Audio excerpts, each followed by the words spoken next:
Meus irmãos, eu quero ler novamente um texto que se encontra em Mateus, capítulo de número 5, onde fizemos a leitura, e o versículo de número 16. Mateus 5,16, que diz assim: Assim resplandeça a vossa luz diante dos homens, para que vejam as vossas obras boas, ou as vossas boas obras, e glorifique o vosso Pai que está nos céus. Quero, com a ajuda do Espírito Santo, estar falando sobre quem somos na sociedade à luz das Escrituras. Quem somos na sociedade à luz das Escrituras. Jesus, ele fala para os discípulos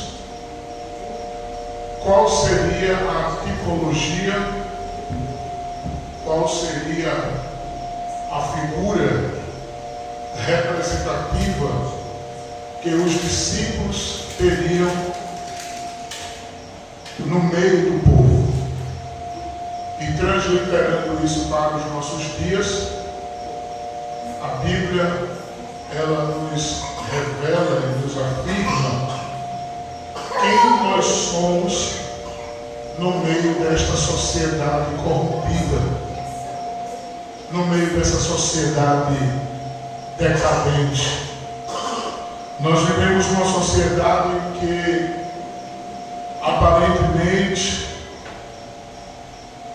é uma sociedade perversa, uma sociedade antibíblica, uma sociedade de que os seus fundamentos, os seus parâmetros estão acoplados, estão alinhados, ajustados dentro de uma ideologia totalmente contra os princípios bíblicos. E olhando dentro desse contexto, nós estamos inseridos não na mesma condição que o mundo, mas estamos inseridos em um contexto para revelar, denotar, para mostrar que Cristo brilha, que Cristo reina em nós. Quem me diz amém? Amém. Então, Cristo, ele nos resgatou. Ele nos resgatou de onde? Ele nos resgatou, nos transportou de uma vida deplorável. A nossa vida em outro tempo, a nossa vida antes de conhecer a Cristo, era uma vida que estava literalmente no mesmo contexto do mundo.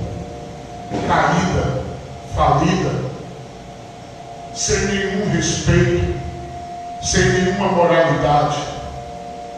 Mas Cristo nos resgatou e mudou o nosso caráter, mudou o nosso linguajar, mudou o nosso estado de vida emocional, moral e espiritual.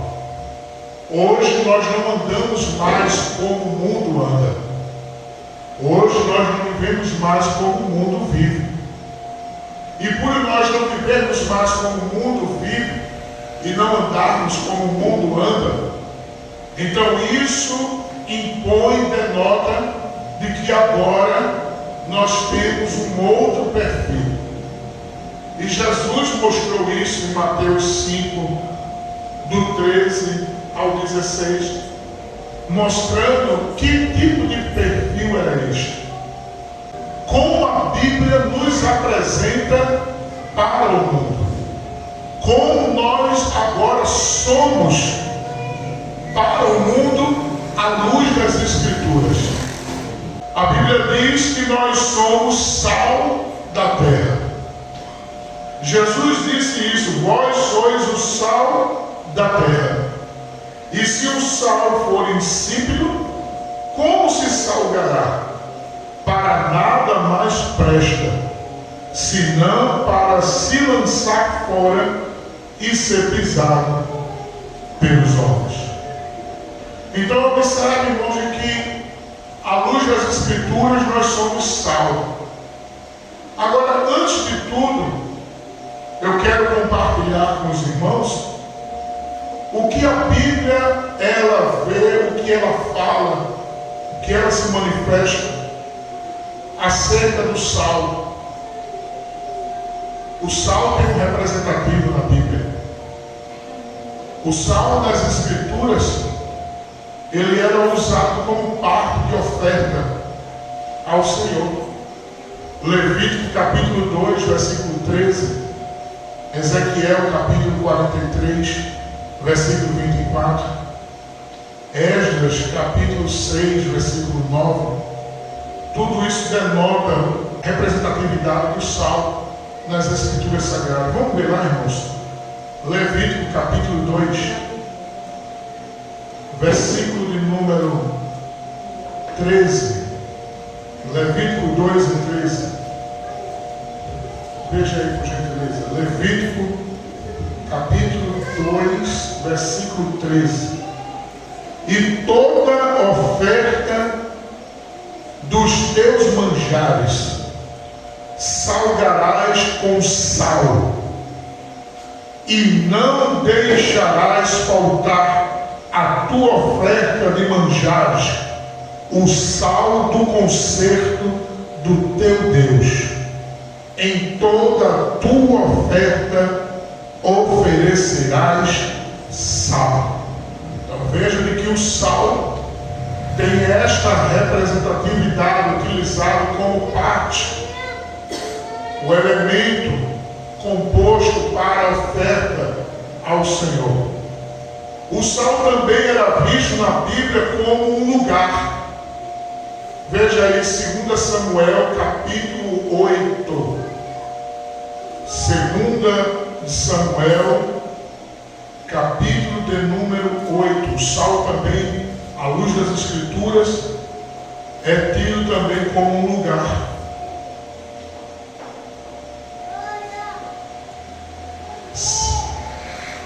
2 Samuel, capítulo de número 8, versículo de número 13 diz assim: também Davi ganhou um nome, voltando ele de ferir os sírios, aonde, irmãos? No vale do sal, a saber, a 18.000. Então, o que aqui nos chama a atenção é de que o sal, aqui também, à luz das Escrituras, era tido como um lugar. Amém, irmãos? Amém. Também o sal era tipificado como um pacto, aliança ou negócios entre pessoas. Veja aí, 2 Crônicas, capítulo de número 13. 2 Crônicas dos Reis de Israel, capítulo de número 13, versículo de número 5, diz assim: porventura não vos convém saber que o Senhor, Deus de Israel, deu para sempre a Davi a sabedoria sobre Israel, e ele e os seus filhos por um concerto de sal. Por um concerto de quê, irmãos? Sal. De sal. Então veja que o sal também tem esta tipologia, né? É tipificado aqui como um elemento de pacto, de aliança ou de negócio. O sal também na Bíblia foi utilizado como um tipo de ferramenta restauradora das águas que estavam estériles. Veja aí 2 Reis. Eu estou apenas mostrando a relevância, a importância, a presença do sal nas Escrituras. 2 Reis, capítulo de número 2, versículo 21 e o versículo 22 diz assim: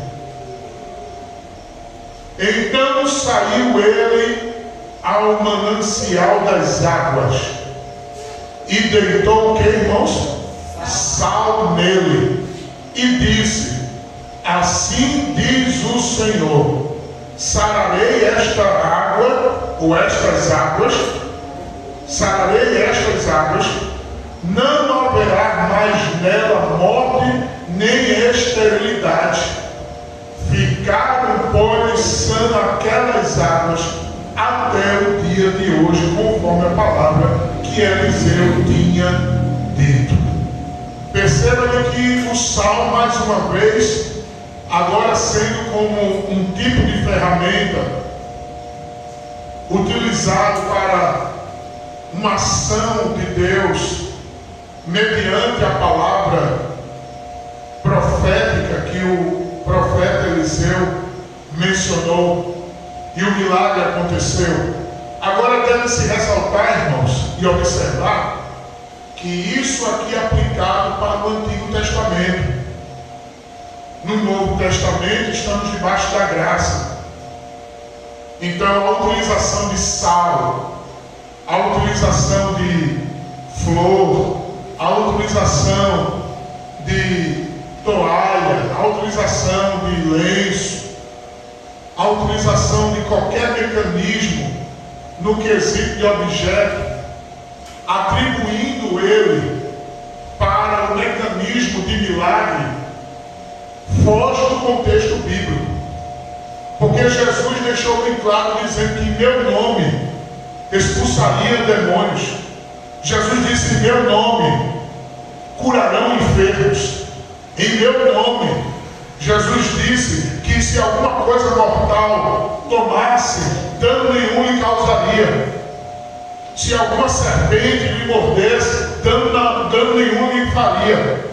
Porque quando eu atribuo, e aí eu estou fazendo essa observação, para as coisas de objeto, como mecanismo de cura, como mecanismo de milagre, eu estou deixando de fora, estou excluindo o nome de Jesus. Eu estou agora atribuindo que as coisas de objeto são poderosas para operar milagre e o nome de Jesus não é eficaz. Mas nós estamos debaixo da graça. Então quem prevalece é o nome de Jesus. Quem cura é o nome de Jesus.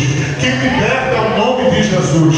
Não é sal, não é rosa, não é azeite, não é porta, não é chave, não é tapete, não é lenço, não é toalha, não é pano, não é isso, não é aquilo. Quem salva, quem cura, quem liberta, quem transforma, quem abre, quem fecha é o nome de Jesus. Quem pode dizer amém? Amém. Mas escuta, irmãos, quem somos para esta sociedade à luz das Escrituras? Jesus disse que somos o sal da terra. E ele disse que se o sal for insípido, insípido ali é um sal que perdeu o seu valor, o seu teor. Insípido ali é um sal que não servia mais para nada. E o que eles faziam era pegar aquele sal que perdeu a sua propriedade e eram lançados fora, eram removidos e eles ficavam no chão e só servia para que as pessoas pisassem. Eram colocados nos caminhos por dentro da cidade, em lugares externos, somente para os homens pisarem. Não tinha mais nenhuma serventia. Então, quando Jesus diz que somos sal da terra, Jesus está mostrando a alta responsabilidade que pesa sobre nós cristãos.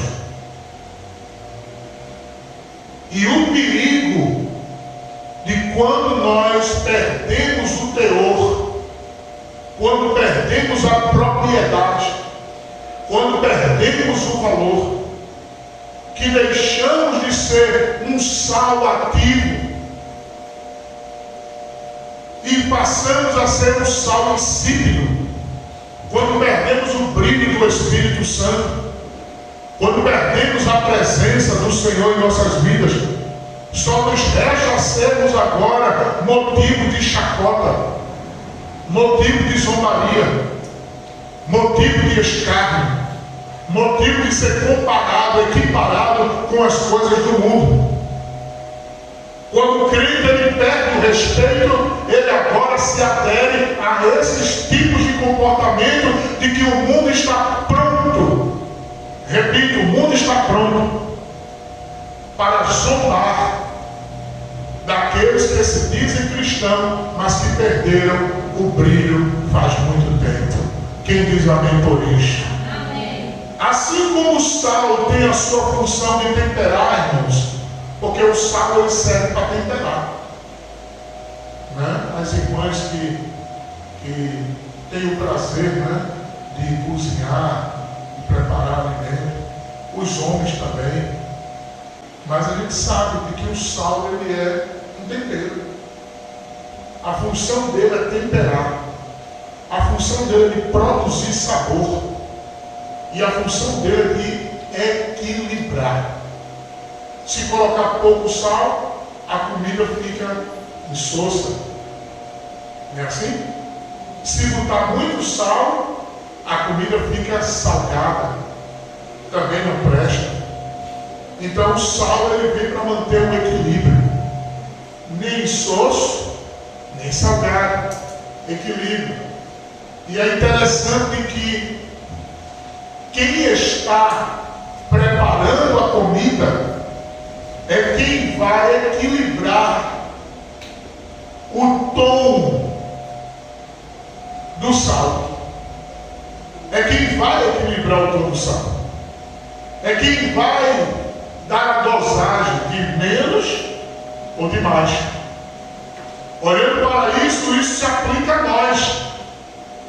A nossa conduta, o nosso comportamento, a nossa caminhada é quem vai dizer se nós estamos sendo insosso ou se estamos muito salgados ou se estamos equilibrados, porque a Bíblia diz também que tudo com ordem e decência.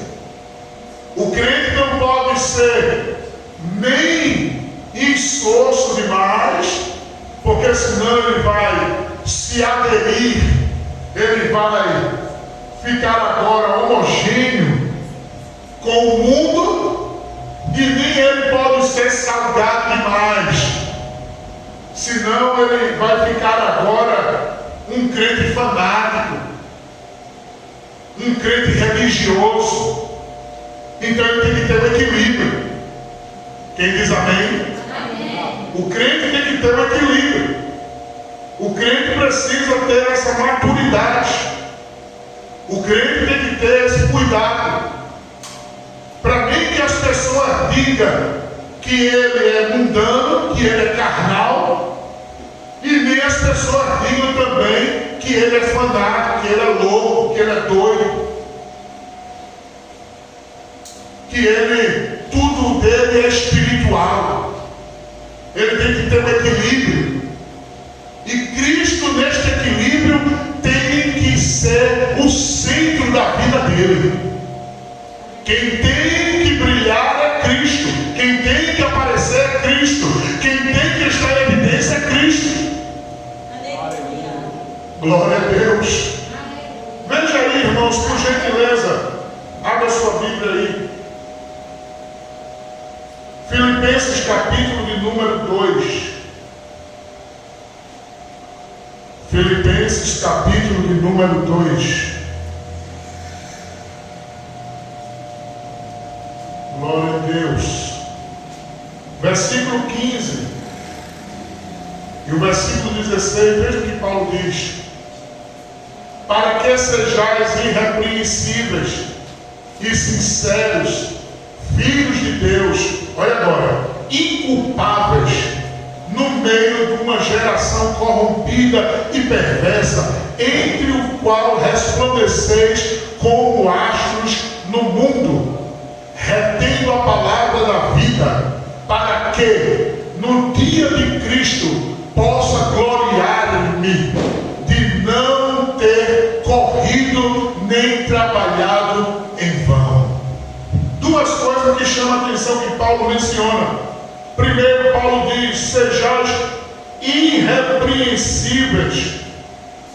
Paulo está falando aqui de que o crente, ele precisa ter um equilíbrio para que ele não seja taxado, para que ele não seja reprovado, para que ele não seja chamado a atenção. Se é no trabalho, eu tenho que dar um bom testemunho. Se é na vizinhança, eu tenho que dar um bom testemunho. Se é dentro de casa, eu tenho que dar um bom testemunho. Se é na igreja, eu tenho que dar um bom testemunho. Se é na sua vida secular, aonde ele estiver, tem que dar um bom testemunho para que ele não seja repreensível, para que ele não seja chamado a atenção. E a coisa mais feia é crente sendo chamado a atenção pelo ímpio, chamado a atenção pelo aquele que não conhece a Cristo, que não professa a mesma fé.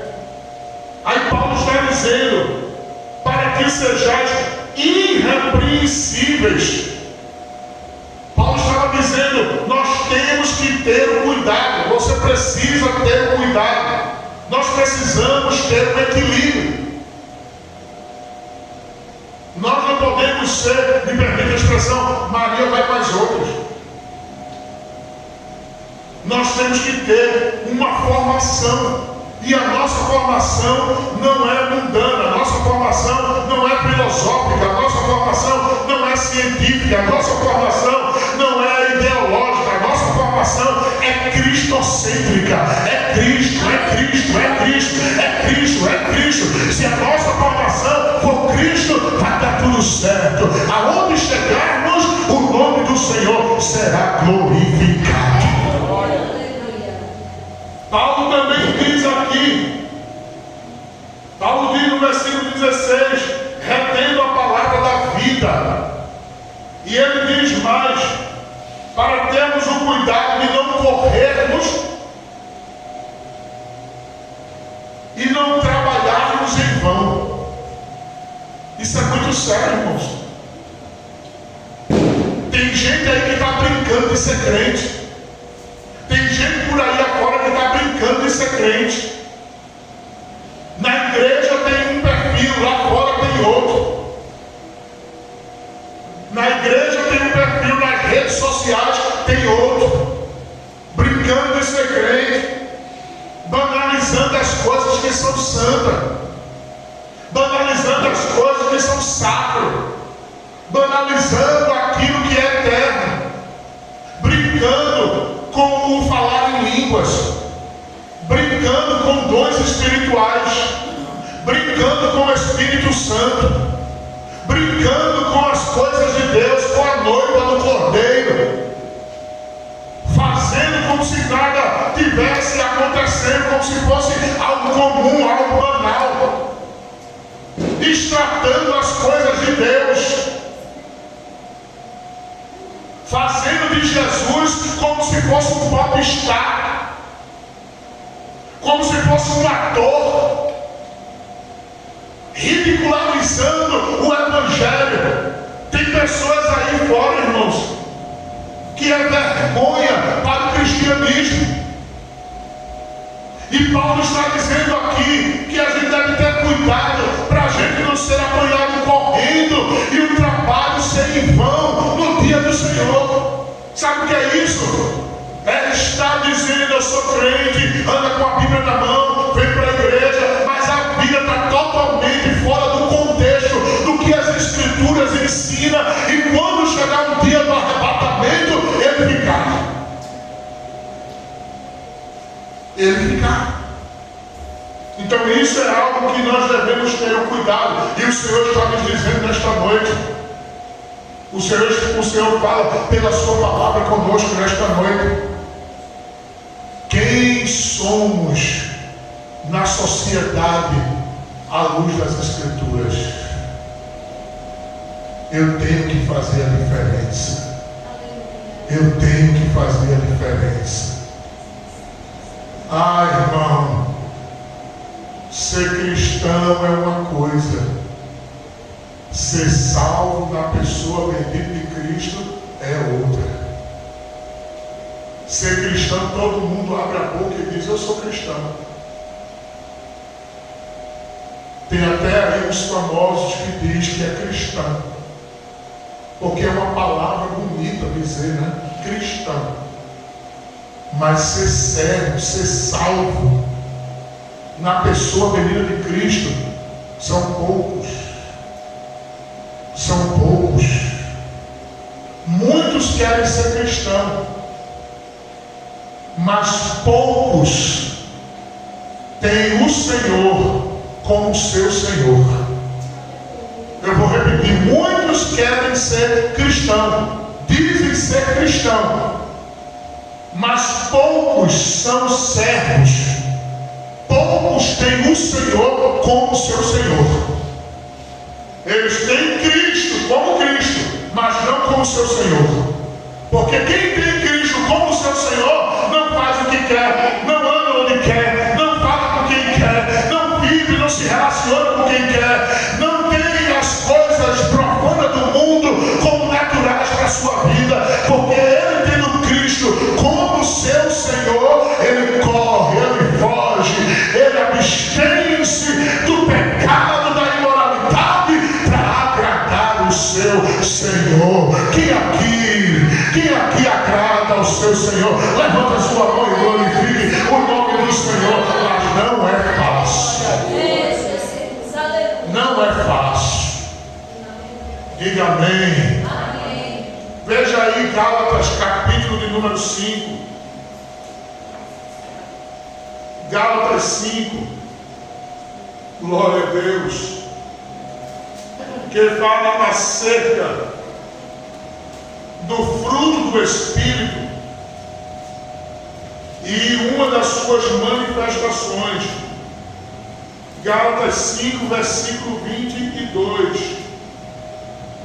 Diz assim a palavra do Senhor: mas o fruto do Espírito é amor, gozo, paz, longanimidade, benignidade, bondade, fé, mansidão e temperança. Ora, se o sal tempera e fala de equilíbrio, o sal ele traz o equilíbrio, o sal mantém o equilíbrio. Então, se nós, Cristo falou que nós somos sal da terra, é obrigação nossa de estarmos exercendo o fruto do Espírito. E um dos elementos que compõe o fruto do Espírito é temperança, ou seja, domínio próprio. Então, o crente precisa exercer o fruto do Espírito. Não adianta você falar em línguas, não adianta você profetizar, não adianta você marchar, pular, sapatear, rodopiar, pegar o céu com a mão, ser um fogo terrível, entrar todo arrumadinho, sair todo escabelado do culto e dizer: eita, o culto foi fogo no céu. Pense, foi um Pentecoste, pense, foi um pra, foi um movimento. Mas quando chega lá fora, não exerce o fruto do Espírito, e dentre deles a temperança, o domínio próprio. Não pode ver uma mulher que ele já fica logo se mexendo, se estremecendo, fica logo agoniado. Não pode ver uma bebida que ele já fica lembrando logo do passado. Não pode sentir o cheiro do cigarro que ele já fica logo pensando no passado. Não pode ver nada que lembre a prática antiga que ele já está querendo se enveredar. E às vezes até cai na tentação. Sabe o que é isso?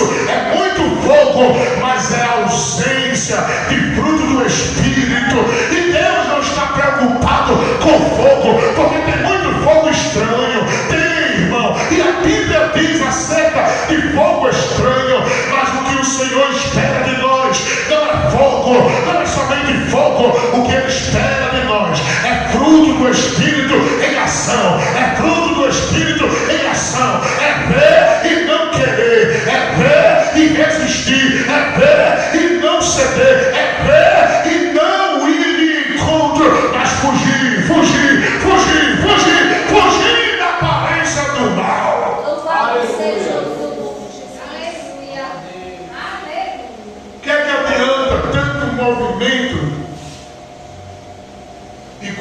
só faz coisa que não presta, vê coisa que não presta, escuta o que não presta, fala o que não presta. Tem que ser salvo lá fora, tem que ser salvo dentro de casa, tem que ser salvo na igreja, tem que ser salvo toda a vida, toda hora, todo instante. Quem diz amém? Amém. Veja aí, irmãos, 1 Coríntios capítulo 6, versículo 12. 1 Coríntios 6 e 12. Diz assim, muito conhecido, né? Todas as coisas me são lícitas, mas nem todas as coisas convêm. Todas as coisas me são lícitas, mas eu não deixarei dominar por nenhuma. Mas eu não me deixarei dominar por nenhuma. E escuta, dá para pregar fumando? Dá. Dá para pregar bebendo? Dá. Dá para pregar se prostituindo? Dá. Dá para pregar roubando? Dá. Dá para pregar intrigado? Dá. Mas dá para subir para o céu? Dá não. Aleluia. Dá para subir para o céu? Dá não. Dá para ouvir a trombeta tocar? Dá não. Dá para se encontrar com o Senhor nos ares? Dá não. Dá para entrar nas mansões celestiais? Dá não. Dá para sentir o gozo da eternidade que está preparado para nós? Dá não, dá não, dá não, dá não. Sabe por quê? Porque Jesus mesmo disse, naquele dia muitos dirão, Senhor, em teu nome eu profetizei, em teu nome eu expulsei demônios, em teu nome eu fiz tanta coisa. E ele vai dizer, para trás de mim, malditos, que eu não vos conheço, apartai-vos de mim. Sabe o que é que o Senhor está dizendo? Que você pode viver sim essa vida que está vivendo, mas só não pode entrar no céu quando a trombeta tocar. Te conserta enquanto dá tempo, te conserta enquanto dá tempo, te conserta enquanto dá tempo.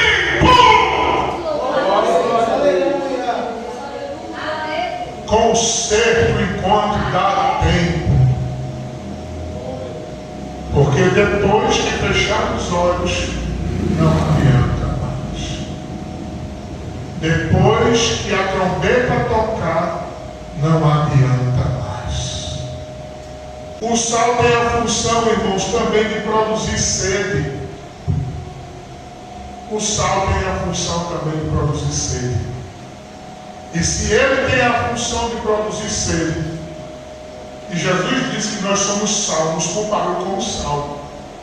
Então isso quer dizer que a nossa vida tem que produzir nas pessoas sede de Deus.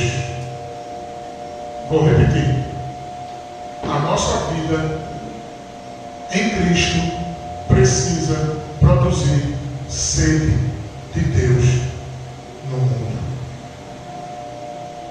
Abra sua Bíblia aí, por gentileza. João 13:30.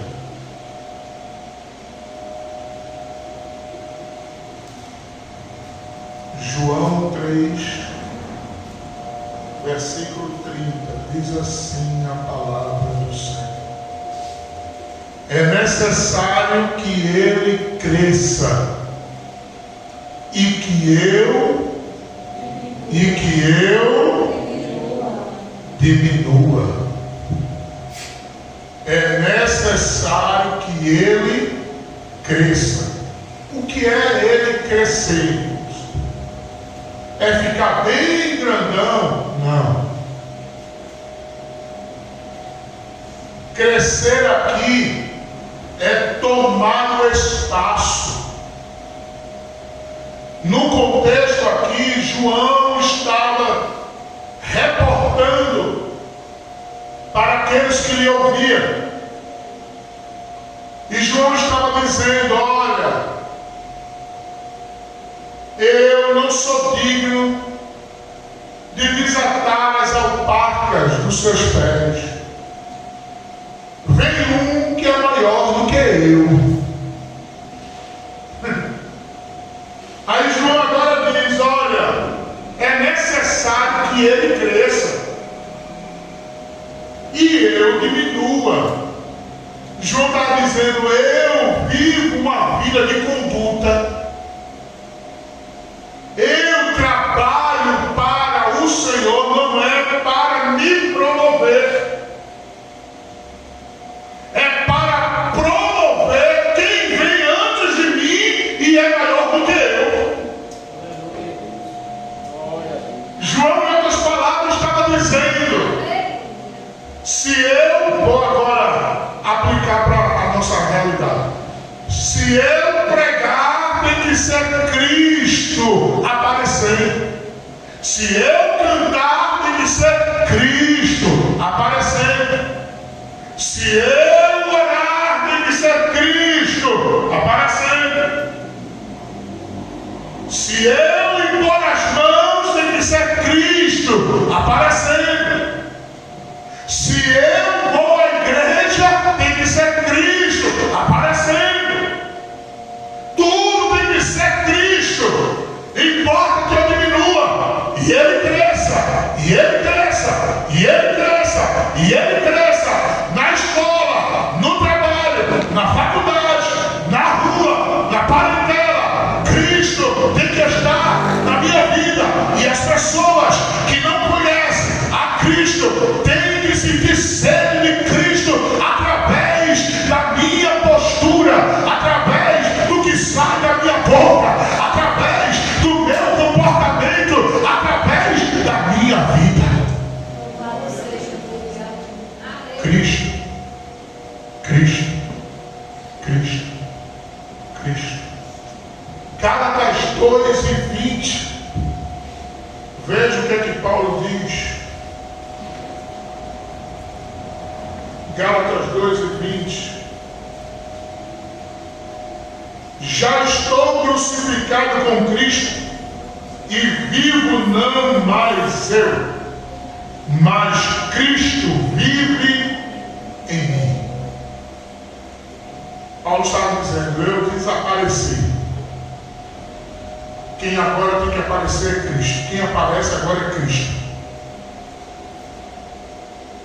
Nos negócios, Cristo tem que aparecer. No comércio, Cristo tem que aparecer. Nos conselhos, Cristo tem que aparecer. Nas amizades, Cristo tem que aparecer. Nos meus pensamentos, Cristo tem que aparecer. As minhas vontades, Cristo tem que ser glorificado.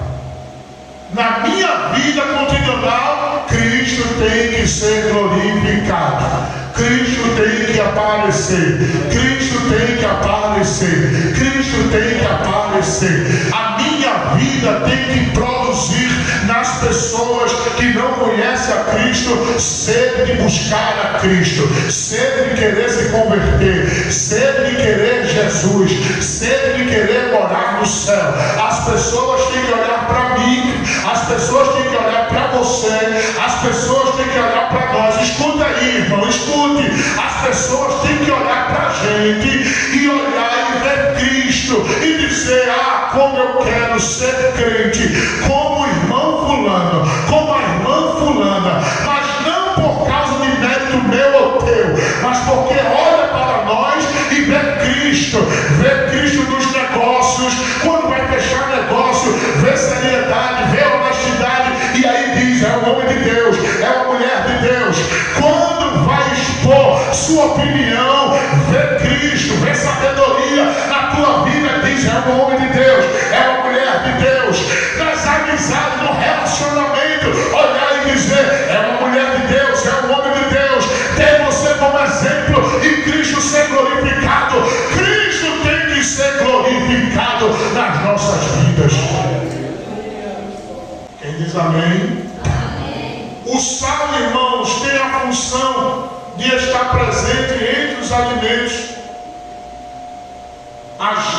fazendo a diferença, porém invisível.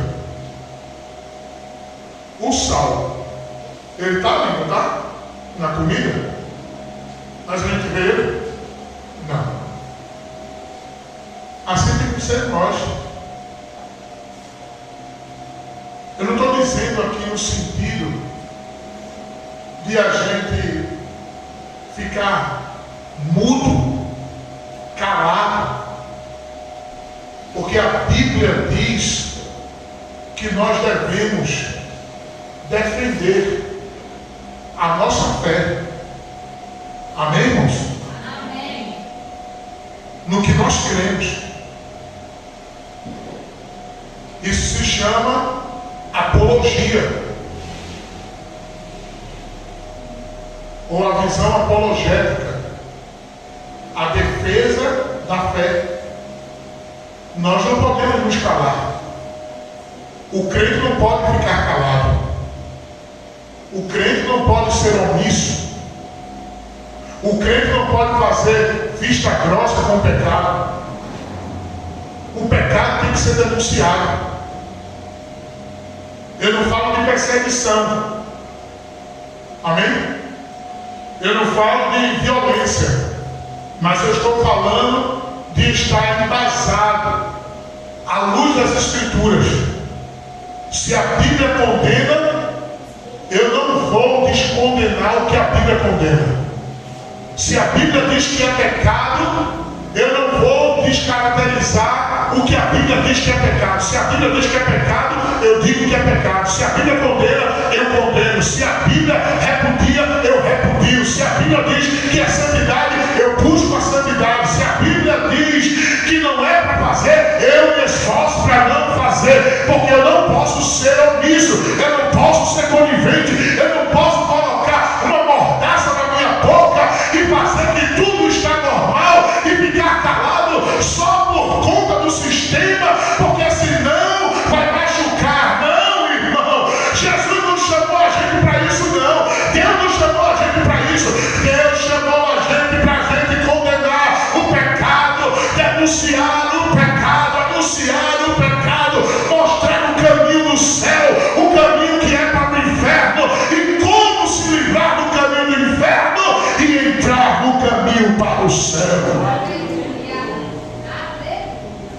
Agora é claro que a gente vai usar a sabedoria.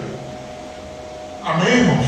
Amém. Agora, não neguemos a nossa fé. Está ouvindo?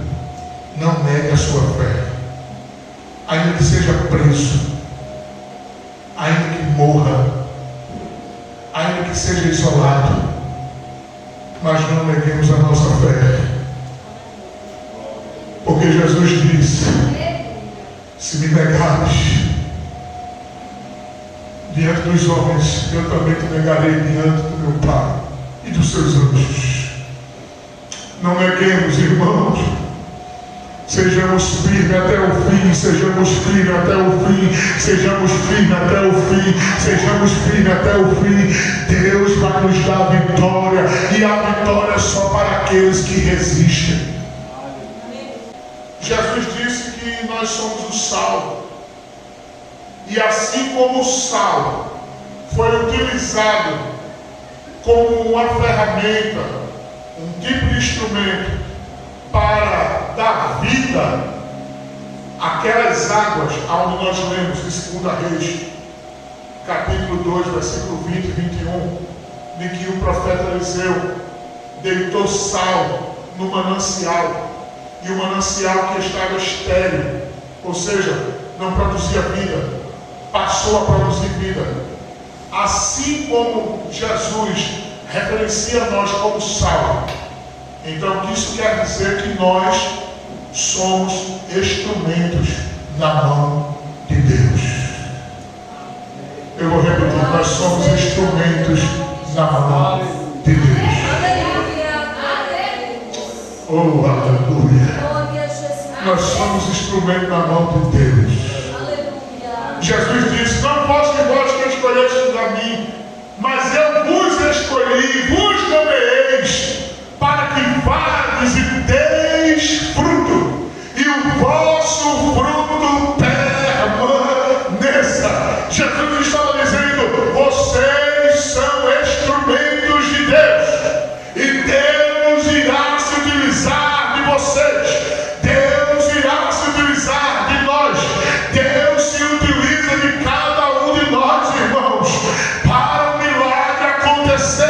Deixa eu abrir parênteses aqui. É você que Deus vai usar na tua casa. É você que Deus vai usar no teu trabalho. É você que Deus vai usar na tua parentela. É você que Deus vai usar para os teus pais. É você que Deus vai usar para tua esposa, para o teu esposo, para os teus filhos. É você que Deus vai usar, porque Deus tem em você também como instrumento nas suas mãos para a glorificação do seu nome. É você que Deus vai usar. Então se anime, porque Deus nos chamou para fazermos a diferença. Quem confirma isto, diga amém.